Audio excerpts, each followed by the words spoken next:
Monsieur, les chouquettes sont terminées. Allez, venez vous asseoir.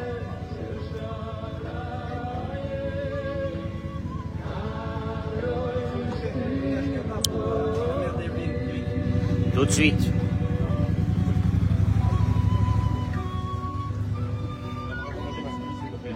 Leilou Nishmat.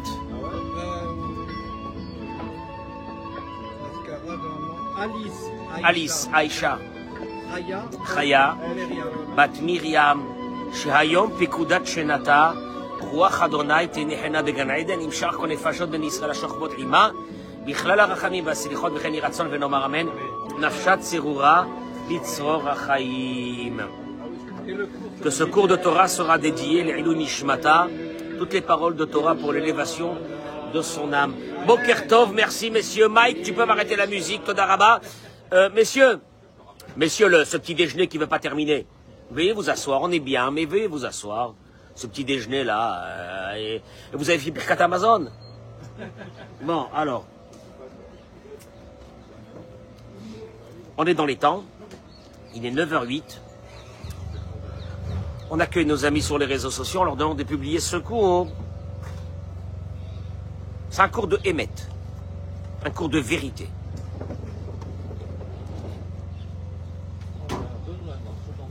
Combien que Dieu demande à l'être humain de préserver sa pudeur, de préserver sa maison. Vous allez le voir à travers un phénomène qui a commencé dans les chaumières, dans les familles israéliennes.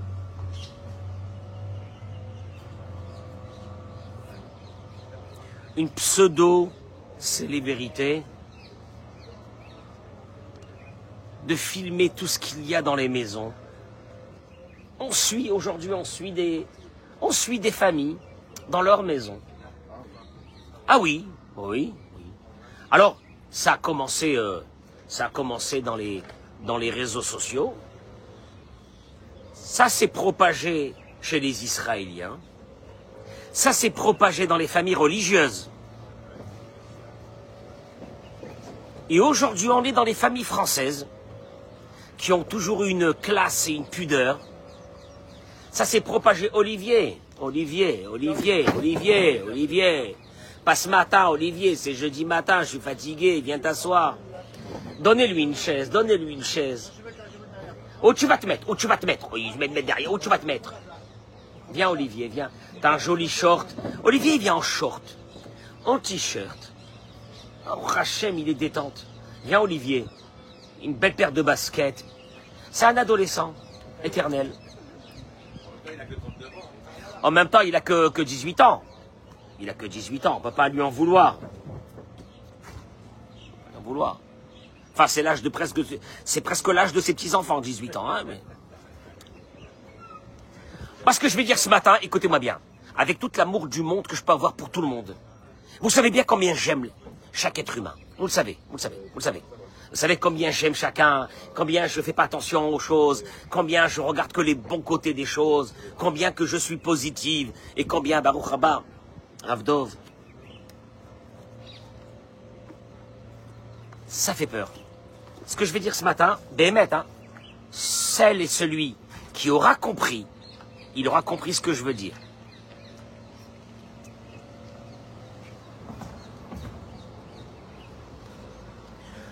Je fais pas un cours de Torah parce que je veux faire un cours de Torah. Non, ça m'intéresse pas. Ça m'intéresse pas. Si j'ai pas envie ce matin, je fais pas de cours de Torah. Je vous dis à tous au revoir et je rentre chez moi. Et je fais ce que je veux. Ah non, pas non. Mais quand j'ai eu des appels téléphoniques de personnes avec de grandes valeurs, des personnes avec une vraie vision, et qui me disent, Rav, comment se fait-il qu'il n'y a aucun rabbin qui parle de ça? Où sont les rabbins? Et que j'aime au demeurant, que j'adore, que je respecte. Où sont les rabbins? Qu'est-ce qu'ils font les rabbins Mais qu'est-ce qu'ils font? Écoutez-moi bien, ouvrez vos oreilles. Il y a un verset dans la paracha de cette semaine que nous allons lire, qui vient de Dieu. Et Dieu il dit, Ki Adonai Elohecha mitalech bekerev machanecha, car l'Éternel ton Dieu marche à l'intérieur de ton camp. Lehatzilcha pour te sauver. Bon, Dieu il te dit, écoute-moi bien. Moi, je vais être avec toi à la maison. Tu sais pourquoi je vais être avec toi à la maison? Je suis obligé d'être avec toi à la maison. Je suis obligé. Tu sais pourquoi, Hervé? Pour te sauver. Pour ta santé. Pour celle de ta femme et de tes enfants. Pour ta parnassa. Pour ton shalom à la maison. Pour que tu fasses grandir des enfants normaux. Pour que tes enfants demain, c'est pas des fous. Et pour que demain, tu puisses les marier. Je vais être avec toi. Léa Tzilcha, pour te sauver.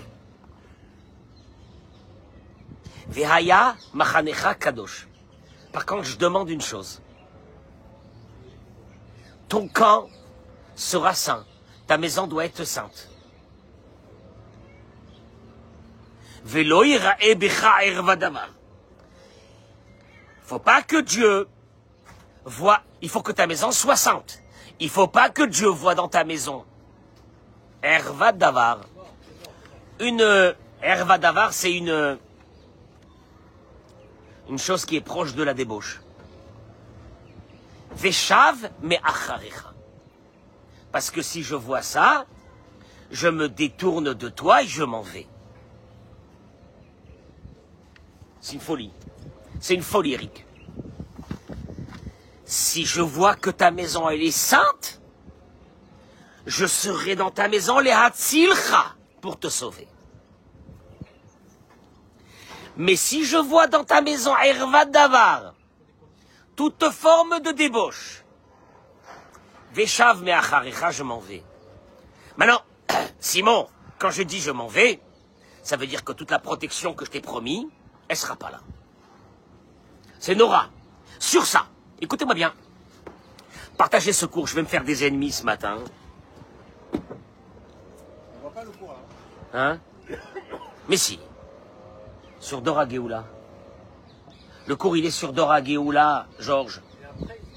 Et je demande à tous ceux qui veulent s'abonner, ne vous abonnez pas à mon compte à moi, Rav Yitzhak Cohen, il n'y a plus de place. Abonnez-vous au compte Dor Géoula. D-O-R, plus loin H, A et le reste. Le Chafetz Chaim. Vous connaissez le Chafetz Chaim? Ouais, Chafetz Chaim, Shmirat Halashot. Ouais, Chafetz Chaim, regardez les mots qu'il dit dans son livre à la Torah, sur la Torah. Il dit le Chafetz Chaim. Il dit le Chafetz Chaim.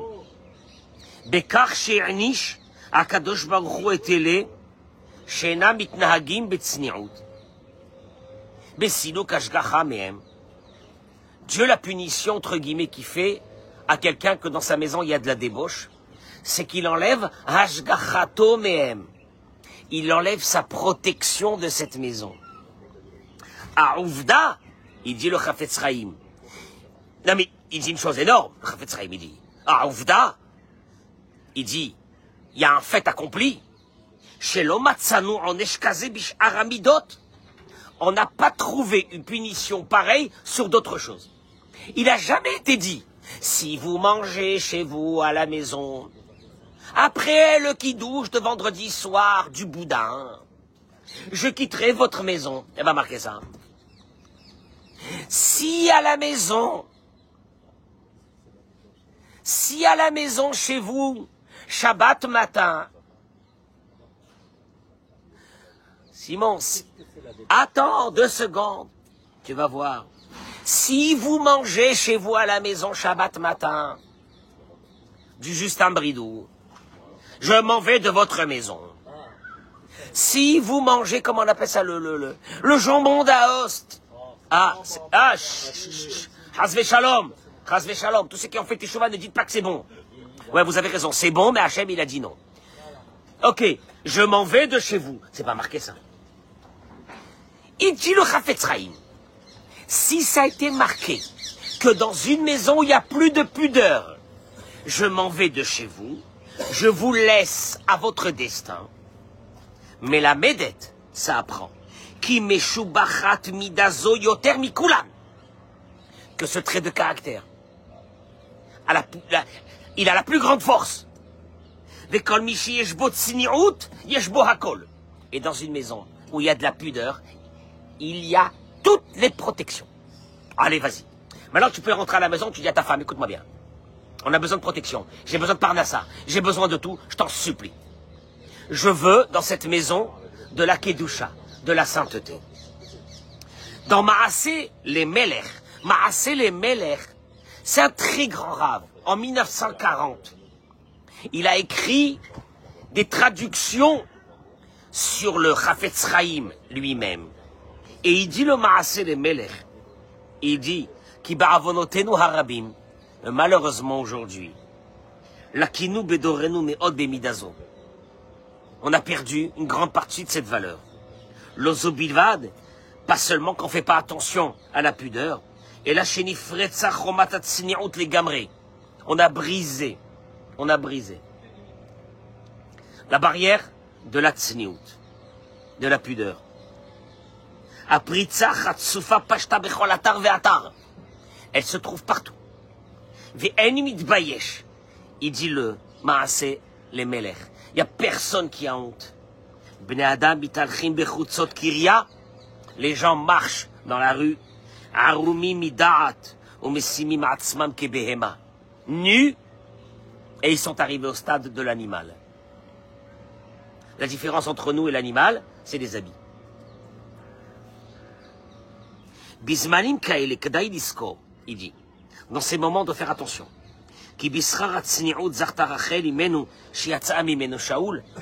Dans une maison où il y a de la pudeur. Rachel imenu, par sa tsniout, la Gemara dit, par sa pudeur, elle a mérité que Shaoul est sorti d'elle. Le roi Shaoul. Et par la pudeur du roi Shaoul, va sortir une arrière petite fille de Shaoul qui s'appelle Esther Amalka. Ve'im bedorenu. Et si dans notre génération, il parle lui en 1940. Maman, s'il était là aujourd'hui. Ve'im bedorenu. Et si dans notre génération, Gadal Noah a grandi une génération de jeunes, les lot tsniut, sans aucune pudeur. Aucune. Ouvrez les réseaux sociaux. Aucune pudeur. Mais aucune. Et mieux que ça, moins tu as de la pudeur, et plus tu as du succès. Il dit, la question va se poser. Elu gidulim igadel no'arzek sheigdal. Quels sont les fruits qui feront sortir, quels sont les fruits qui sortiront de cette génération de jeunes d'aujourd'hui? Il parle en 1940. Une génération où il n'y a plus de pudeur, quels fruits sortiront de ces jeunes? En lit palais. Ne vous posez pas de questions. Pourquoi? Elle est partie de nous, ça fait longtemps. Ashgachat Hashem. Ashgachat Hashem. Ashgachat Hashem. La protection divine sur nous. Qu'on aurait dû être tranquille, ne pas avoir de maladie, ne pas avoir de problèmes, ne pas avoir des problèmes de parnassa, ni rien. Ne vous posez pas la question pourquoi elle est partie. Biglal ervad davar. Anir Ebenenu. Parce qu'aujourd'hui, on est dans une génération où la Kedusha, la sainteté, elle a quitté les maisons et rentré à l'intérieur de là une débauche.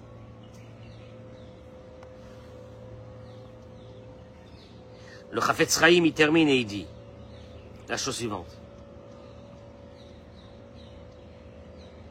Veine Amrou Chazal, et nos sages ont dit, Tefach Baisha,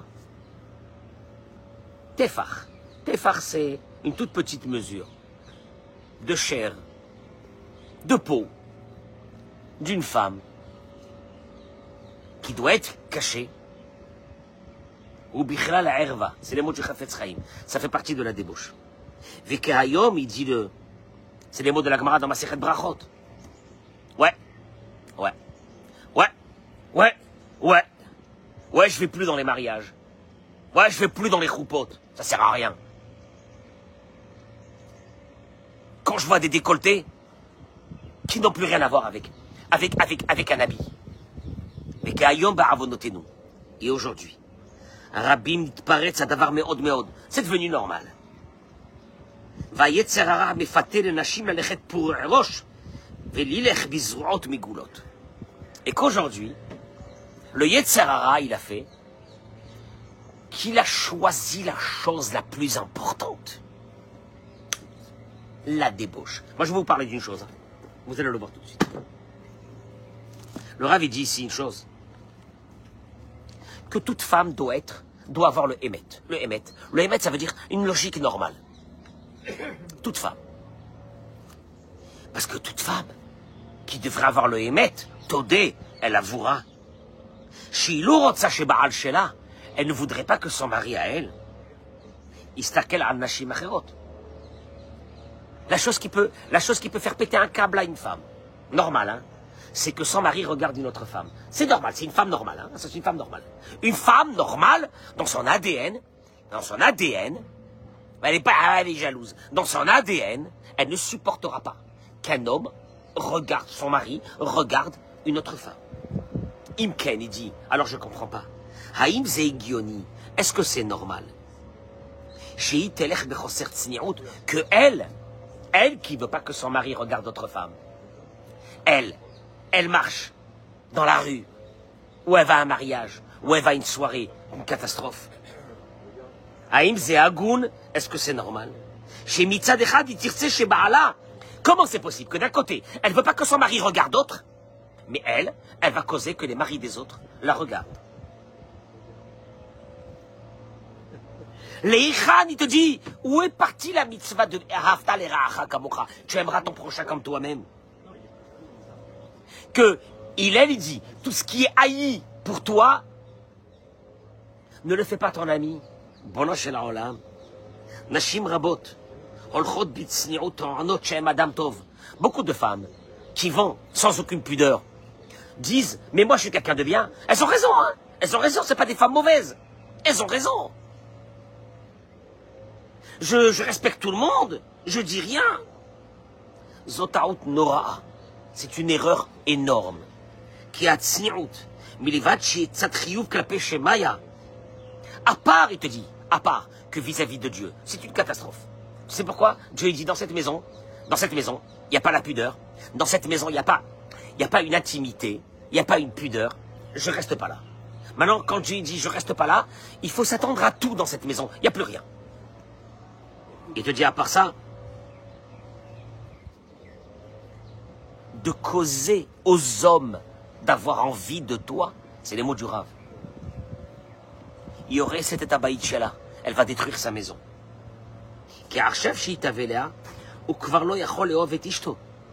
Parce que cet homme, en regardant d'autres femmes, quand il a éteint son écran, il regarde sa femme, il n'a plus envie d'elle. Il n'aime plus. Il admire plus. Ah non, qu'est-ce que tu veux? Va baït shelo, sa maison. Chez Ouishtov, il a d'avoir d'arben et fachot. Neras. Sa maison est détruite. Nimtsa, il en sort. Que cette femme, qui elle au demeurant, c'est une femme très bien. Elle te dit, moi, je m'exprime en étant presque nu. Ça n'a rien à voir. Moi, si les hommes, ils ont des regards lubriques, c'est pas mon problème. Je peux t'arrêter un instant? Si ton mari, pendant toute la soirée, il met son œil sur une autre femme, et t'es assis à côté de lui, ma parole qu'à la fin de la soirée,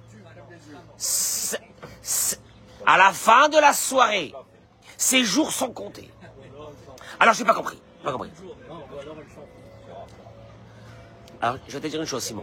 Une femme qui s'en fiche complètement que son mari regarde une autre, c'est que ça fait très longtemps que ce couple n'existe plus. On n'est pas dans ça, Il dit, En kazot metsiout, ça n'existe pas dans le monde. Qu'une femme, elle se fiche totalement que son mari regarde d'autres femmes. Toute femme veut être admirée par son, oui ou non, par son mari. Achof shiout, la liberté qu'il y a eu aujourd'hui, c'est une liberté de débauche. Qui bémet, בלב ליבם של דברים זה פוגע בכל אדם. ובאמת, את השקר הזה, il dit en plus une chose. Qui a fait sortir cette liberté dans le monde? Je peux vous dire une chose, c'est même pas les femmes.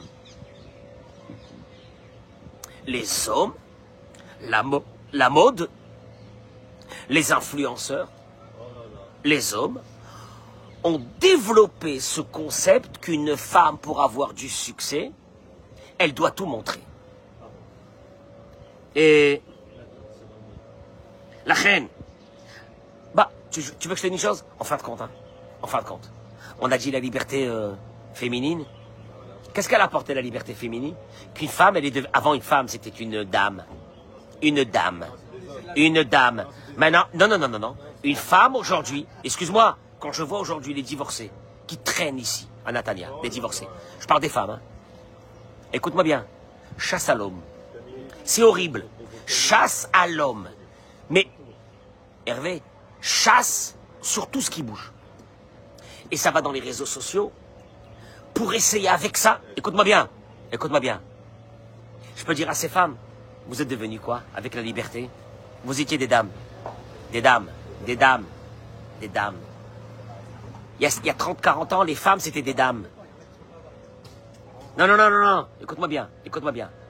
Elles vont chasser tout ce qui bouge. Et attention. Non. Et surtout, elles chassent où il y a de l'argent. Et on verra. Attends, seconde. Il est marié. Il y a une conscience. Elle te dit, moi, je suis un bout de viande. J'ai pas de conscience. Moi, ce que je veux, c'est du fric. S'il peut venir me chercher avec une Ferrari, qu'il soit marié ou pas marié, non. Et puis, s'il est marié, il est venu me chercher. C'est que de toute façon, son couple, il est bancal. Et comme il est bancal, je vais le démonter. Voilà, c'est à peu près ça. Il n'y a plus de conscience. Il n'y a plus rien. Mais maintenant, moi, je voudrais vous dire une chose. Et je termine avec ça. Écoute-moi bien. Une femme n'a pas le droit d'attirer le regard des autres hommes. Qu'elle soit classe, qu'elle soit belle pour son mari, qu'elle fasse attention à elle, c'est une chose. Mais que tu deviennes un bout de viande, un appât. Tu connais les appâts? Il met un morceau de viande et il jette la canne à pêche. Alors, oui, je sais pas s'il y a beaucoup de rabbins qui parleront de ça et te diront, c'est comme ça, c'est la société, on peut rien faire. Moi, je voudrais parler ici d'une chose. C'est qu'aujourd'hui, c'est rentré dans le monde pseudo-religieux. Et je voudrais... il y a aujourd'hui des stars, des influenceuses, des influenceurs religieux. Alors, on va dire leur raison sociale, c'est que au contraire, des gens non religieux voient comment je vis dans ma maison, voient mon mari, voient mes enfants, et certainement que grâce à ça, ils vont faire quoi?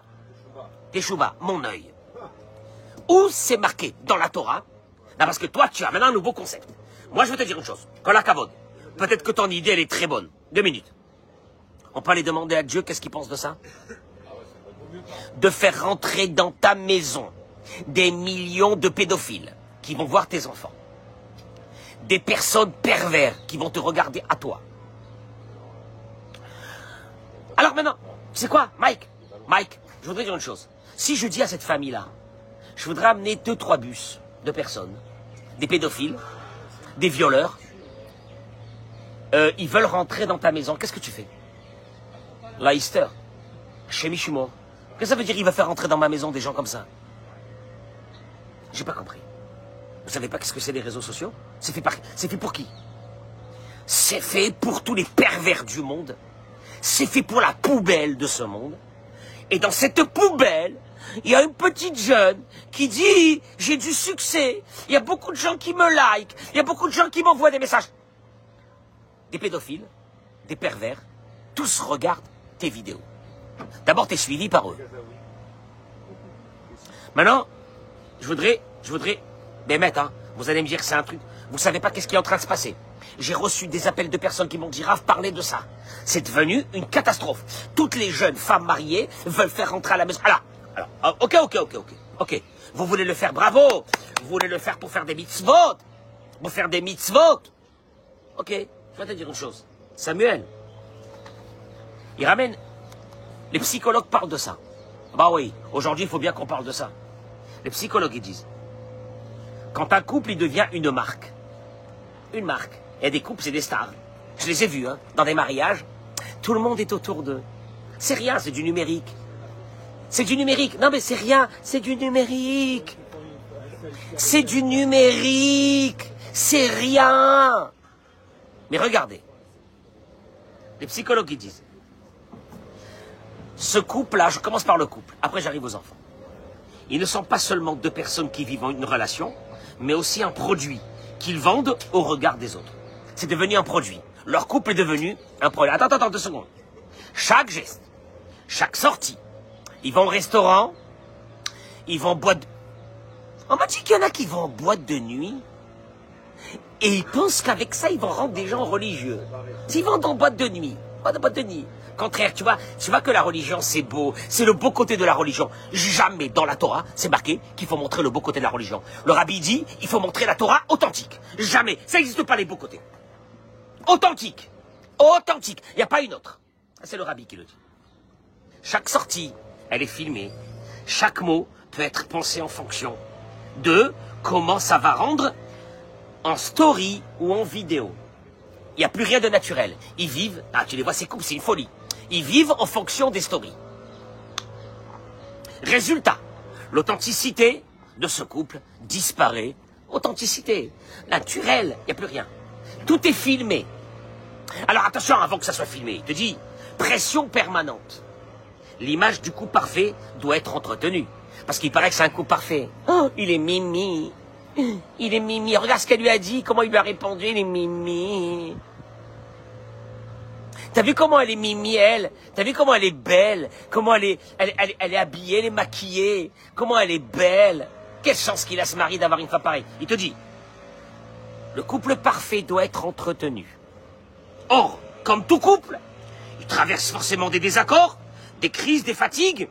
Mais au lieu de les régler dans l'intimité, il y a une tentation de jouer un rôle pour ne pas décevoir les abonnés. C'est-à-dire, ce couple n'est plus un couple. En fait, c'est deux acteurs qui vivent ensemble. Écoutez bien ce que je dis, c'est très grave. Cette double vie, l'image en ligne et la réalité, crée une fatigue psychologique énorme. J'arrête. J'ai demandé, je vous dis pas qui. Il m'a dit qu'il suivait plusieurs couples israéliens religieux. Lubavitch, Chabad, enfin bon, on s'en fiche. Tous ces couples se sont divorcés. Ah, bah attention, quand ils se sont divorcés, ils ont aussi étalé leur divorce. Et tout ça, il y a des enfants. On y arrive aux enfants, 2 minutes. Les followers commentent. Ah oui, donc, bah oui, qu'est-ce qui va se passer? Il y a les followers qui commentent, donnent leurs avis, critiquent. D'un seul coup, la femme, elle ouvre le... Et elle voit une critique, quelqu'un qui va les déchirer. Ah, ça y est, sa journée, elle est morte. Elle a été critiquée. Elle va faire une autre vidéo pour attaquer celui qui l'a critiquée. Elle est même plus dans ce monde. Elle est même plus dans ce monde. Elle a ouvert sa maison, elle a cassé les murs, elle a dit à tous les violeurs, les pédophiles, rentrez. Et après, quand ces violeurs et ces pédophiles et ces voyeurs critiquent, elle n'est pas contente. Beaucoup de couples finissent par se disputer à cause de ces interventions extérieures. Pourquoi tu as liké ça? Pourquoi tu as dit ça en vidéo? Déjà, on a des problèmes, Eric, dans nos maisons sans rien. Si on... Hein? Alors, allez-nous que je dois parler de choses pareilles, la vérité, ça. Je suis arrivé au plus bas de ma vie. Les jalousies et comparaisons se multiplient. Quand la femme, elle voit que le mari, il a du succès auprès de beaucoup de femmes, quand la femme, elle voit, quand le mari voit que sa femme, elle est adulée par des milliers d'hommes, ça commence à sentir mauvais. Exposition des conflits. Certains couples finissent par monétiser aussi leurs disputes. leur séparation et réconciliation. C'est horrible, Olivier. Horrible, c'est la fin. Ah, horrible. Mais si c'est pas que j'ai reçu des coups de téléphone en me disant, Rav Cohen, il n'y a que vous qui pouvez parler de ça. J'ai dit, pourquoi? Et pourquoi? Et qu'est-ce qu'ils font les autres? Cela rend les crises, encore plus douloureuses, car elles deviennent publiques et laissent des traces numériques. C'est horrible. Imagine-toi. Imagine Simon, on te filme en train de discuter avec ta femme, mais c'est la folie. Risque de séparation accéléré. Quand une relation devient spectacle, elle est beaucoup plus fragile. Partagez ça, de la génération là. La génération là de TikTok et d'Instagram, partagez ça. Une rupture normale, écoute-moi bien. Une relation devient spectacle, elle est beaucoup plus fragile. Une rupture normale est déjà difficile. Mais quand des milliers de personnes suivent le couple et ils suivent leur rupture, c'est des hontes, des moqueries. T'es mis en pâture sur la place publique. Ces gens-là, attention, ils ont commencé par une petite vidéo qui a eu du succès. Et de là, ils sont rentrés dans ce monde. Ce qui peut arriver à long terme, dissociation, ils ne savent plus vraiment qui ils sont, comme couple hors caméra. Et hors caméra, ils ne savent plus qui ils sont. Eh oui, puisque tout est filmé. Et tout doit être filmé dans le meilleur truc. Et ils sont même plus dans un monde réel. En vérité, déjà un couple, il a besoin de réalité. Un couple, il a besoin de se construire. Un couple, il a besoin de se confronter. Un couple, il a besoin de discuter. Ça passe plus par ça. Ça passe par combien de likes on va avoir si on fait cette vie. Tu entends? Non, tu entends ça? Moi, tu veux que je te dise la vérité? Ce monde-là, il m'intéresse pas. Érosion de la confiance. Chaque geste peut être interprété comme une stratégie de communication, pas comme un acte sincère. Et là, il y a deux acteurs qui deviennent des acteurs. Quand la caméra est éteinte, ils savent plus si... Non, oui, si c'est c'est réel, ou si c'est encore un jeu. Solitude paradoxale. Entourés virtuellement. Ces gens, ils sont entourés virtuellement, mais déconnectés l'un de l'autre. En vérité, le mari et la femme, ils n'ont aucun contact. C'est que des films. Épuisement. Comme une célébrité, mais sans les moyens de protection des vrais stars. Épuisement. Tu sais pourquoi épuisement? Parce que tu vis dans un stress tous les jours. Est-ce que tu n'as pas mis des vidéos, tu n'as pas posté, tu n'as pas marqué? Et si tu l'as fait la vidéo, elle n'était pas terrible. Et si après tu as eu des remarques, tu es en dépression. Et tu cherches la prochaine vidéo. Ah oui, on est à ça. Hein. Ah oui, on est à ça. En résumé, un couple surmédiatisé risque de perdre son intimité, sa sincérité et son équilibre. Leur relation devient dépendante du regard des autres. Et cela rend beaucoup plus difficile de construire un amour solide et durable. Mon œil, c'est un amour. Mais il y a beaucoup qui ont oublié quelque chose. Conséquence pour les enfants. L'enfant perd le contrôle. On met les enfants. Tu as mis tes enfants. Parce que tu dis, je vais rendre bitchouva des gens. Mais qui t'a demandé de mourir pour rendre bitchouva des gens? Reste chez toi à la maison, ferme ta porte. Quand Bilam, il est rentré dans le peuple d'Israël, il a dit, Matovu, Alecha, Yaakov, Mishkenotecha, Israël. Ça a été la plus grande bénédiction de Bilam. Qu'est-ce qu'elles sont belles, tes maisons. Qu'est-ce qu'il a vu? Regardez Rachi. Il a vu que les portes des maisons n'étaient pas l'un en face de l'autre. Pour garder l'intimité de la famille. Parce que l'intimité, c'est là-bas où il y a la Kedusha. Là, il ramène ici une chose. L'enfant perd le contrôle de son image et de ses informations personnelles dès son plus jeune âge. Un enfant, il a besoin... Simon, un enfant, il a besoin d'avoir une identité à lui. Que pour lui. C'est même plus à lui, l'identité. Il est connu parce que ses parents l'ont fait connaître chez tout le monde. Des détails intimes, maladie, comportement, échec scolaire, peuvent rester accessibles pour longtemps. Je te ferai sortir des vidéos d'un enfant qui a fait une bêtise en live avec ses parents. Dans 25 ans, 30 ans, la honte pour lui. Risque d'exploitation. Photos et vidéos peuvent être récupérées à mauvais escient. Cyberharcèlement, usurpation d'identité ou pire. Il parle ici des pédophiles. Moi, je vais rendre des gens bitchouva. Mais tu sais bien que là-bas, dans ces réseaux, il y a des pédophiles. Par milliards. Et tu vas rendre bitchouva qui? Ta tête. Construction de l'identité fragilisée. L'enfant peut grandir avec une image imposée par ses parents, qui ne correspond pas forcément à ce qu'il ressent et à ce qu'il veut être. Il y a des enfants qui veulent être cachés. Il y a des enfants qui n'aiment pas le regard des autres. On les balance. À l'adolescence, il peut se sentir humilié ou enfermé dans un rôle qui ne lui convient pas. Écoute-moi bien, c'est horrible, c'est horrible. Un adolescent qui grandit comme ça, à un moment donné, il te dira, j'ai pas choisi moi ça. J'ai pas choisi moi. Moi j'ai pas choisi les likes. Moi j'ai pas choisi d'être que toute ma vie, elle est connue par tout le monde, j'ai pas choisi ça. Pression sociale. Être constamment exposé peut créer un problème de reconnaissance, une dépendance aux likes ou aux commentaires, et donc une estime de soi conditionnée au regard des autres. Moi je me suis construit par moi-même, sur moi-même, avec mon travail de moi-même, pas par rapport au regard des autres, je m'en fiche du regard des autres. Mais quand un enfant, quand une famille, elle vit, est-ce que la vidéo d'hier, elle a fait des likes, c'est qu'on est plus performant aujourd'hui. Ils se lèvent le matin, ils sont pas bien. Toi tu parles de rendre bitchouva des gens. Le Yitzhara, il t'a pris ta tête. T'es foutu. Exposition personnelle.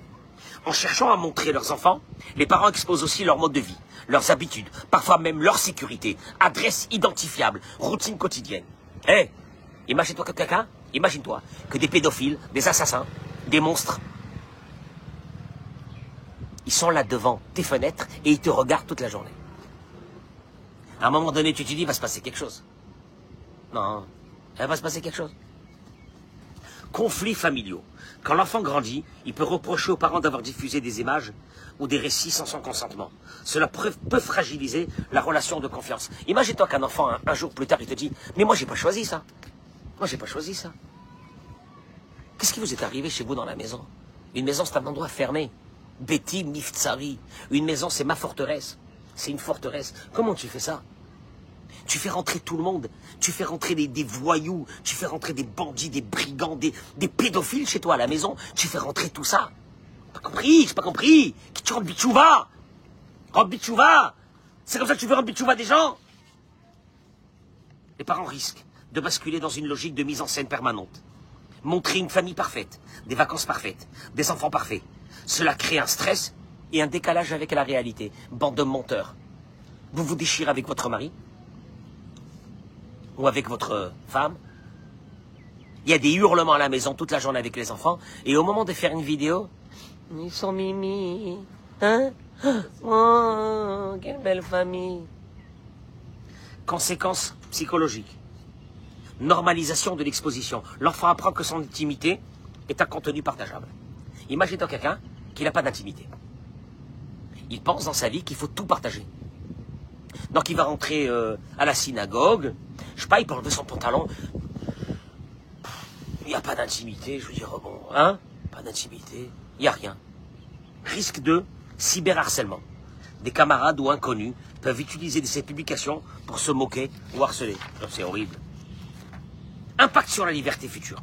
Un adolescent ou une jeune adulte qui veut contrôler son image en ligne part avec des handicaps, car beaucoup d'informations sont déjà publiques. En résumé, la surmédiatisation des enfants peut sembler anodine ou affectueuse, mais elle met en jeu leur intimité, leur sécurité, leur construction identitaire. Plus un enfant est jeune, plus il est vulnérable à ce choix qu'il n'a pas fait lui-même. Je peux terminer par une chose? Vous n'êtes pas au courant, vous n'êtes pas au courant, vous. Qu'est-ce que ça veut dire, le Haïnara? Je vous souhaite que du bien. Quand vous montrez vos vacances à des millions de personnes qui ne peuvent pas partir en vacances, quand vous montrez les restaurants, que des millions de personnes ne peuvent pas partir à ces restaurants, Negada Torah, c'est le contraire de la Torah. La Torah, elle a toujours dit cache, ne montre pas. Tu veux vivre? La Gemara dit tu veux vivre? Tu m'entends les mots, Hervé? La Gemara dit tu veux vivre? Meurs. Qu'est-ce que ça veut dire meurs? N'existe pas. N'existe pas. Tu veux vivre? Meurs. C'est des mots de la Gemara. N'existe pas. Et voilà qu'est née aujourd'hui une génération. Alors, encore une fois, certaines femmes font des cours, des petits cours de Torah, des messages. Moi, j'ai rien contre ça. C'est fait pour les femmes, encore, et encore, et encore, et encore. J'ai jamais vu ma femme faire une vidéo Da'atora, c'est Da'atora. Jamais vu une femme faire une vidéo qui va être vue par qui? Que par des petites sanéquettes qui vont voir la vidéo. Par tous les pervers du monde. Et alors, ils vont voir tes enfants. Toi, tu sais pas ce que ça veut dire quand un pervers, il regarde tes enfants. Le Aïnara.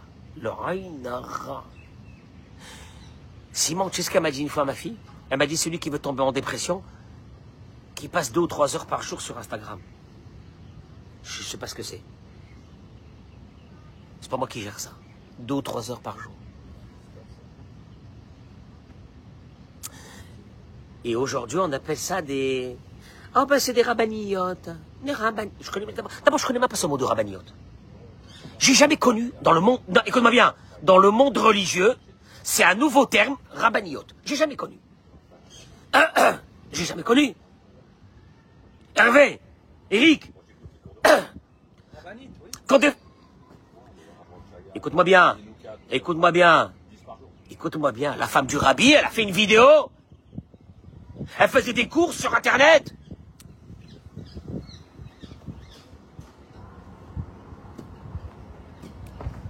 Vous n'avez plus rien dans vos maisons.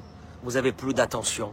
Vous n'avez plus rien construit. Vous cherchez une attention fictive dans les réseaux. Vous cherchez les likes dans les réseaux. Vous savez même pas qui c'est qui vous regarde. Vous savez rien. Continuez comme ça, vous allez voir. Aïnara dans les maisons. Aïnara. Le pire, c'est que tu attires sur toi le mauvais œil, alors que la réalité chez toi, elle est même pas comme ça. Parce que c'est des mises en scène. Mais tu es en train de te taper un Aïnara que tu peux pas t'imaginer. Il y a un Satan qui est rentré dans ta maison, c'est foutu. Maintenant, je t'explique une chose. Si ton mari, il a du fric, et il est plaisant, je peux t'assurer que ça fait déjà longtemps qu'il y a des chasseuses de tête qui se sont mis comme idée qu'un jour, il te pique ton mari. Et vice-versa. Pour une femme. Et puis non. Et puis, on les reconnaît dans la rue. Oh, je viens de voir un des plus grands influenceurs. Un âne, un hamor. Non, un âne. Mais un âne va travailler, pauvre type. Va travailler. Tous ces influenceurs, ces prostituées là de Dubaï. Va travailler. Non. J'ai vu l'un des plus grands influenceurs. J'étais au BHV. Qu'est-ce qui vous arrive? Hein, que la réalité, elle est tellement difficile à construire. Si vous avez raté la réalité, vous êtes rentré dans un monde de rêve virtuel, alors c'est mort. Par contre, une chose, hein, tous ces couples israéliens religieux qui se sont surmédiatisés, ils ont tous divorcé. Parce qu'un bon matin, elle reçoit tellement d'attention de ses followers que quand elle rentre à la maison, elle voit son mari. Mais qu'est-ce qu'elle fout avec lui? Tu me suis ou non?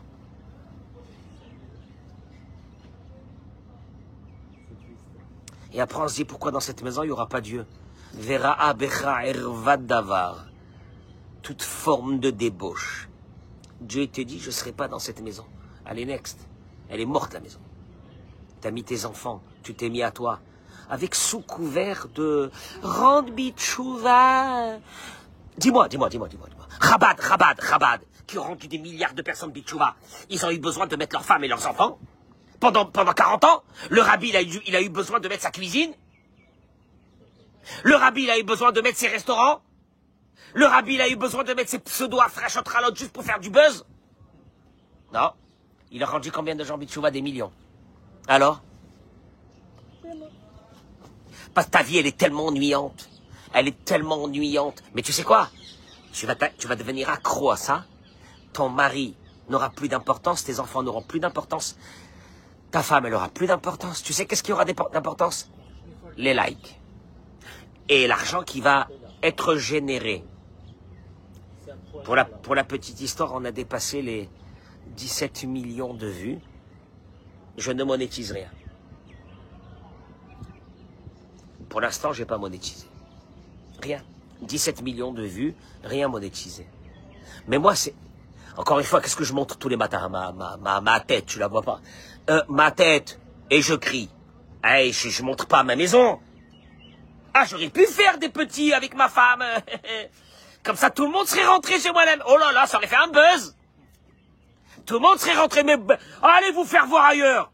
Vous rentrerez pas chez moi, ça va pas ou quoi? Au moment où je ferme la porte de ma maison, vous dégagez tous. Vous existez pas. Là, je rentre dans le monde du réel.